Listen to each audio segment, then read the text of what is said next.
كان المطار اللي قدامنا ده بقى كده قصته ايه بقى؟ مش عايزين نحرق المفاجأة، بس يعني أستاذ أسامة جالنا فجأة كده، فهنبدأ نعرض حاجات بسيطة عنه. ده المطار فك وتركيب، مساحته 3 متر، في ارتفاع 3 متر، في العمق هيكون 80 إن شاء الله كمان. بإذن الله. فكرته إن أنا هعمل مطار جماعي هينفع معايا الزبرة، الكناريا، الجولدن فينيش، هيتربى فيه ريدراب، هيتربى فيه روزيلا. طب هيجي هاوي يقول لي انت ازاي تحط كل ده مع بعض؟ طب هيبقى في شراسة، هيبقى في حاجة؟ لا خالص.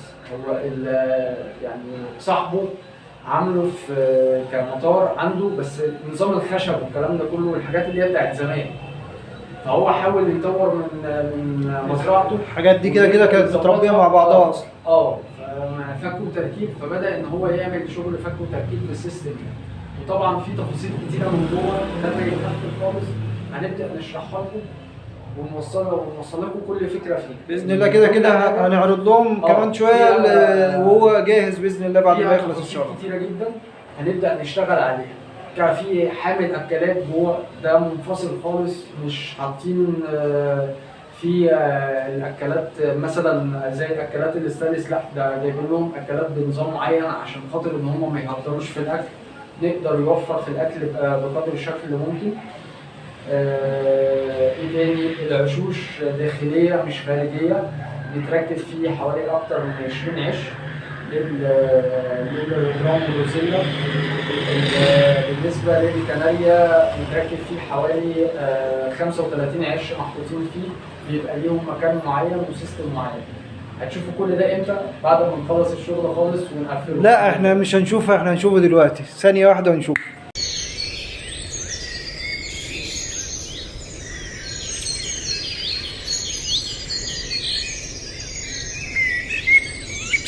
السلام عليكم ورحمة الله وبركاته. السلاكة كنا احنا وعدناكم في الحلقة اللي فاتت هنتكلم عن سلاكة جديدة ومختلفة، هتلم جميع أنواع العصافير، طيور بسيطة مش متوحشة ولا أي حاجة، بدايتها من أول الريدرام والروزيلا والكناريا والجمال الناس. معانا أستاذ هشام، تعرفوا؟ ازيك يا هشام؟ الحمد لله. أخبار حضرتك إيه؟ الحمد لله تمام. ما تشرفنا بمعرفتك. كتر خيرك. طبعا بشكرك على المجهود اللي انت بذلته، فريق العمل اللي معاك فريق عمل متميز. ويعني انا كان عندي هنا مشكله في المكان ده، المكان ضيق وانا كنت مليء اقفاص عصافير. كنت انا بربي روزيلا، بربي ريدرام، بربي يمين ميسي، بربي عصافير كناري، وبنقي برضو انواع والوان مميزه فيهم. فكانت بتاخد مني وقت وخدمه كتير، يعني عشان اقعد بقى اهدم فيهم وانضف قفص والاكلات بتاخد وقت وجهد. فرجعت لاهل الخبره برضو طبعا وسالت، فقال لك يعني ممكن نعمل حاجه زي تربيه جماعيه او محميه.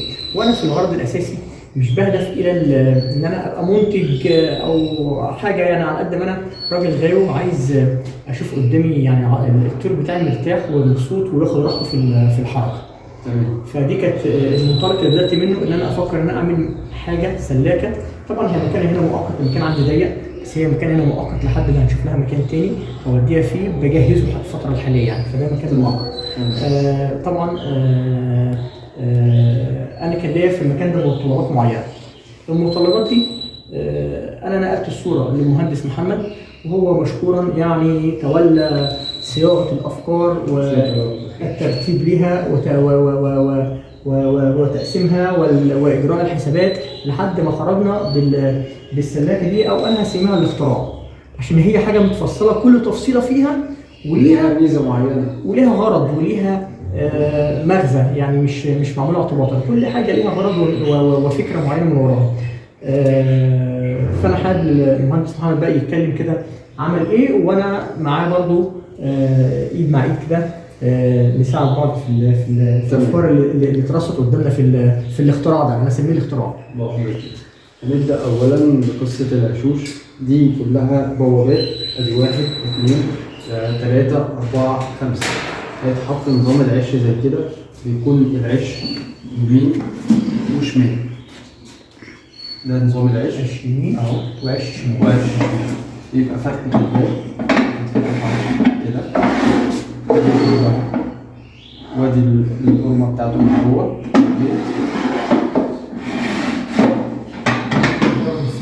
ليه باب من فوق.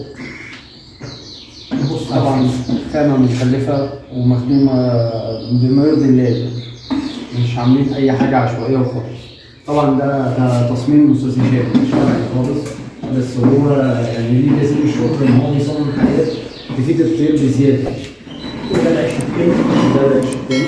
الفتحة بتاعته الناحية الثانية يمين وشمال يبقى عكس بعض. وبرضه هنا عندي النضارة بتاعتي أقدر أبص هنا أتابع الطير أخباره إيه. وهو العيش موجود جوه، نقدر إن إحنا نتابع العيش بتاعنا من غير ما إحنا نخرج ولا نعمل كده. هو الباب بيتفتح عادي، نقدر ندخل دماغنا، معانا مساحة إن إحنا نقدر وراعينا في الفصل الرف ده إن في مساحة تكفي إن إحنا نفتح نبص على الطير نبص مرتاح ونطمن على الحاجة بتاعتنا. بالظبط. نفس الرصة دي هتتكرر هنا وهنا وهنا وهنا والناحية اللي قصادها كمان هنعمل نفس إيه؟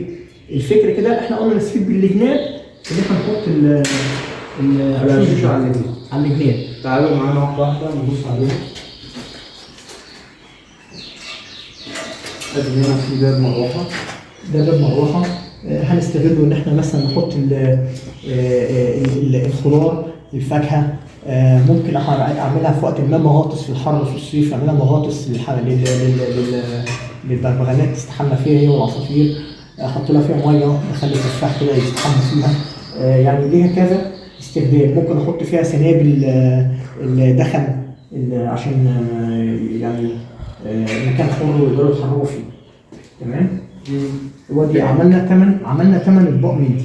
يعني عملنا 3 اطباق مراوح، وعملنا 3 هنا و3 هنا وطبقين هنا. يبقى عندنا 8 اطباق للاستخدامات عشان الطير ما يتخانقش مع بعضه وميبقاش الاكل متوزع في كذا مكان عشان ما يتخانقوش مع بعض وهم ايه بياكلوا.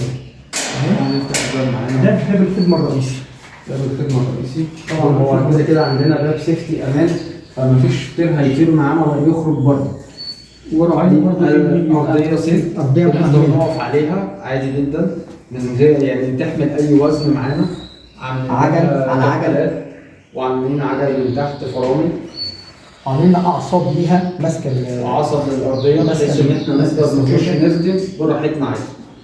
ده هنا حامل لليمام الماسي متحرك نقدر نشيله بالكامل اهو ونحركه. ده هنحط فيه عشوش اليمين الماسي معانا. ده هنشيل عشوش عدد كبير من العشوش، يعني هنزود العدد عن كده كمان علشان طبعا في كميه عشوش هتتركب هنا. لسه هنركب بقى العشوش طبعا. الستاند بتاع الحامل بتاع اليمام بياخد حوالي فوق ال 50 عش لو رصيناهم جنب بعض. طبعا احنا راعينا ان برضو لما نعمل الحامل ده نعمل له هنا سقف صاج علشان ما ينزلش فضلات الطيور التانية عليهم هم قاعدين في عشوشهم، وارضيه برضو وارضيه صاج علشان فضلاتهم ما تنزلش على المكان اللي تحت برضو ما توسخش الدنيا، فيبقى نقدر ننظف هنا وننظف من فوق وما نبهدلش الدنيا، يبقى هم قاعدين هنا مرتاحين. تمام. طيب هننزل بقى للمرحله اللي تحت دي حامل الاكلات. ده حامل متحرك، يعني نقدر نشيله بالكامل ونطلعه وندخله فيه بعد ما نرص الاكلات. احنا عاملين رفين، كل رف هيشيل 6 اكلات، يعني كل رف من دول هيشيل 6 اكلات. 6 اكلات ليه؟ علشان يعني كده 12 اكله في الحامل، وفوقيهم هنا راعينا يبقى فيه رف صاج علشان ما يحصلش برضو ان الفضلات تنزل على الاكل. تمام. ولما عملنا الاكلات راعينا ان يبقى فيه مسافه هنا عشان الطير يقف، ومسافه في النص عشان الطير يقف، ومسافه من جوه نفسها عشان الطير يعرف يقف. راعينا هنا مسافه جوه ومسافه هنا ومسافه هنا عشان الطير يعرف يقف وياكل مرتاح. الاكلات دي اصلا اكلات بتاعت مزارع كتاكيت جبتها وجربتها على النظام والكناري، لقيتهم واليمامس لقيتهم بيعرفوا ياكلوا منها، فقلت دي كويسه عشان ما يبهدلوش الاكل ويفضوا فضلاتهم فيه، فجبتها مخصوص لهذا الاستخدام. تمام. والحامل بيطلع معانا ويتحرك وقابل لايه؟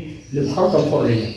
كل بس حاجه ان احنا لما متحركة. نخدم طبعا هنحط الحبوب، هنحط مثلا خلطه التحديق، بنحط الباتيه بتاعنا، بنحط ملح هيمالايا، بنحط ملح سحري، يعني في كذا حاجه عندي في الاكل بحطها متنوعه عشان هو عندهم كذا تشكيله من الاكل يقدروا يتغذوا عليها يعني. ادي العشوش وهي متركبه، يبقوا الاتنين عكس بعض وبعاد عن بعض، كل طير لوحده. وكده كده الطيور دي أليفة زي ما قلنا، دي كناريا مع روزيلا مع رودرام، فحاجات أليفة جدا. هنيجي نطلع فوق هنا، نفتح الباب. دي عشوش الكناري، ده عشوش كناريا.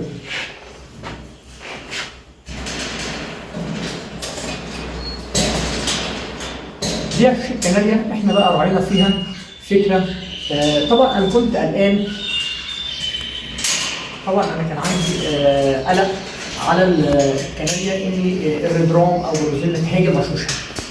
ف يعني اتكلمت مع المهندس محمد فاتفضل ذهنه عن فكره جميله جدا، ان احنا هنعمل الشبك السلك ده.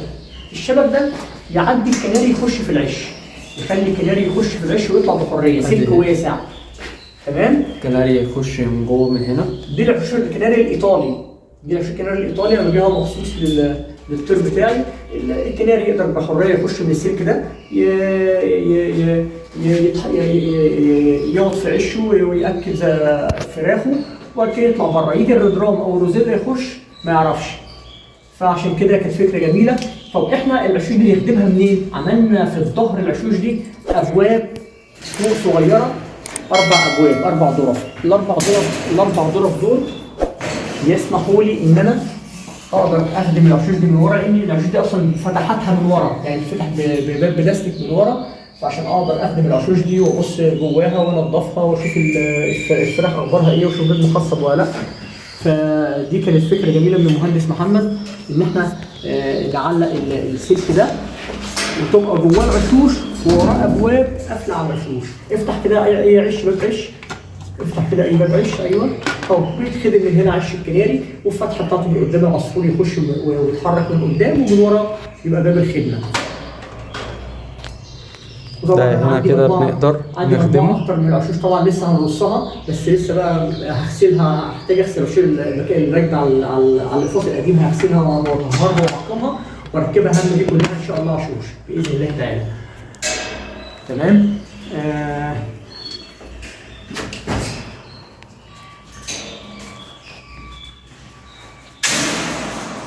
ادي البوابات بتاعتنا اهي.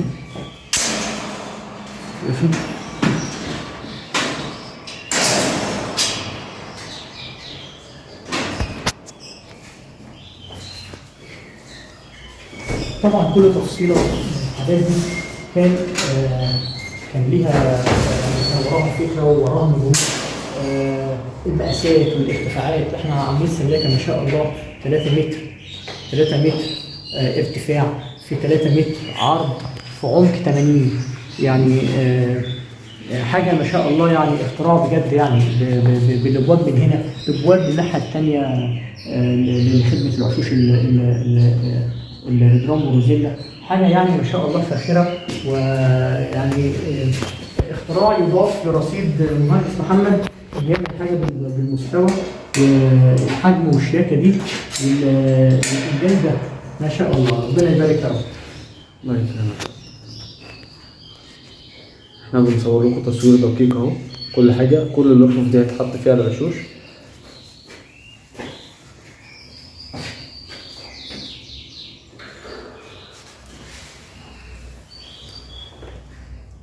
تحت هنحط اكلات، لسه هنرص اكلات تحت، لسه رف عدد راس في اكلات برضه، سيف اضراب فضلات موجوده. احنا اتشرفنا بمعرفتك يا استاذ هشام، كتر خيرك ولك جزيل الشكر، وان شاء الله عقبال كل مره، عقبال المزرعه الجديده. يعني انا مش هسميها مزرعه، انا هسميها محميه. انا بعملها في اطار محميه للطيور، انا راجل غاوي بحب يبقى طولي قدام عينيا وانبسط بيها واسعد بانها واخده راحتها ومرتاحه، فدي اسمها محميه. ونحمد ربنا على هذا الفضل العظيم ونقول الله اكبر كبيرا والحمد لله كثيرا سبحان الله بكرة واصيلا. وصلي اللهم على نبينا الكريم الخلق العظيم سيدنا محمد وعلى ال بيته وعترته الطيبين ومن تبعهم باحسان الى يوم الدين. شكرا متشكرين الف على الجهد المشكور ده. متشكرين لفريق المهندس محمد على الجهد المفتخر ده، وبشكر فريق العمل اللي معاه ناس في غايه الاخلاق، في غايه الادب، في غايه الحنفيه، ما شاء الله يعني ناس يعني ادت مع عملها باتقان. ربنا يديهم الصحه ويبارك فيهم. كتر الف خير. متشكرين. السلام عليكم. لا تنسوا الاعجاب بالفيديو والاشتراك في القناة تشجيعا لنا لنستمر بنشر المزيد ان شاء الله.